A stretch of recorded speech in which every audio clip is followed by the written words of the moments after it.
বেনাপোল স্থলবন্দর দিয়ে রেলপথে আমদানি এক বছরে কমেছে 1/3। গত বছর 5 আগস্টের পর ভারতের একাধিক নিষেধাজ্ঞা ও রেলওয়ের দুর্বল অবকাঠামোর কারণে এমন পরিস্থিতি, অভিযোগ ব্যবসায়ীদের। রেল কর্তৃপক্ষ বলছে অবকাঠামো উন্নয়নে কাজ চলছে।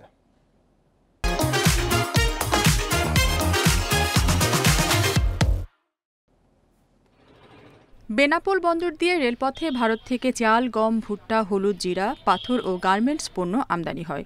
2023-24 অর্থবছরে রেলপথে আসে 41,000 মেট্রিক টন পণ্য।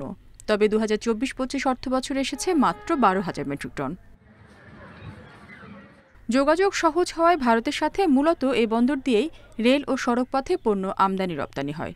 ব্যবসায়ীরা বলছেন, গত বছরের 5 আগস্টের পর ভারতের বারবার নিষেধাজ্ঞার জেরে আশানুরূপ পণ্য আনা যাচ্ছে না।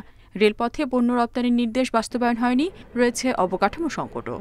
বিগত দিনে আমদানি রপ্তানি পণ্য ট্রেনে কমে আসছে, এতে অর্থনৈতিক প্রভাব পড়ছে, এতে ব্যবসায়ীরা ক্ষতিগ্রস্ত হচ্ছে। বর্তমান পণ্য কম আসছে, এটার মূল কারণ হচ্ছে যে এলসি স্বল্পতা এবং সাপ্লাই চেইন দুর্বল হয়ে গেছে এবং ভিসা জটিলতা এর জন্য বড় ধরনের একটা কারণ হিসাবে ব্যবসায়ীরা মনে করছে।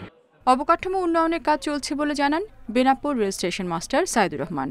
যাতে আগামীতে ট্রেন যোগে ভারত থেকে আরও বেশি পরিমাণ পণ্য আমদানি হয়, সেজন্য বাংলাদেশ রেলওয়ে বিভিন্ন উন্নয়ন কর্মকাণ্ড অব্যাহত রেখেছে। সেজন্য রেলওয়ে আলাদা ইয়ার্ড নির্মাণ এবং শেড তৈরি করার কাজ চলছে।